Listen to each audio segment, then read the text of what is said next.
sampu. Bakit? Sa loob ng 3 araw, muli siyang nabuhay.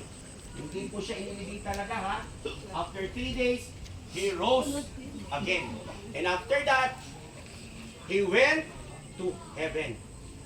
Kaya po tayo bilang mga mananampalataya, or bilang mga tao, always remember this. Yung physical na buhay natin, tanggapin man natin yan o hindi, mawawala yan. Diba? Minsan, nakatayo ka lang dito, bigla ka nilang tutumba. Sino ba yung artisang pagkatapos niya mag-host ng isang assembly, after niya magsalita, natumba. Pero pakiramdam niya, wala naman siyang sakit. Sino po yun? Isabel Granada. Siya po ay nag-speak sa Middle East.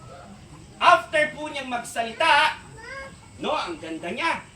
Malusog tingnan. After po niyang magsalita, diretsong natumba. Dahil nalagutan na po siya ng ugat. No, yung pwede, kasi po yung pagkamatay po niya, sa loob yung pasok ng dugo. No? So, makikita mo talaga, no, pag talagang time mo na, o oras mo na, kahit ayaw mo pa, mangyayari po yan. Diba? Kaya na po tayo bilang mga tao, isa lang ang dapat natin gawin. Before po tayo mawala dito sa ibabaw ng lupa, the first thing na dapat natin gawin ay isuko natin ang ating buhay sa harap ng Panginoong Diyos.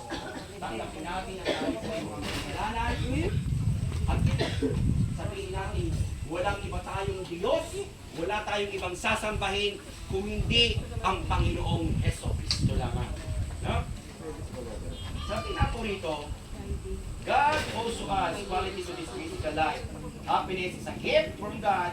Even now, you recall many hours of happiness which is departed, loved one, and friend.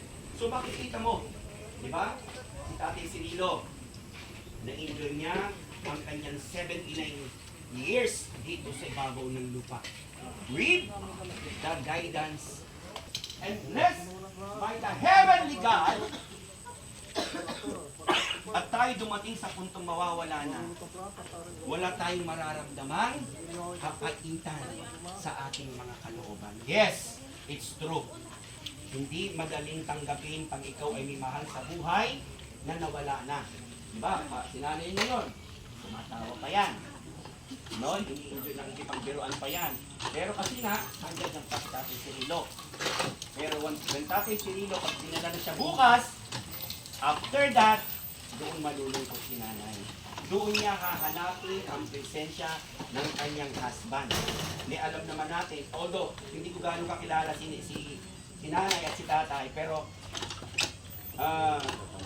sila yung tipo ng mga couples na always together. Diba? Kahit saan pupunta si tatay, kasama si nanay.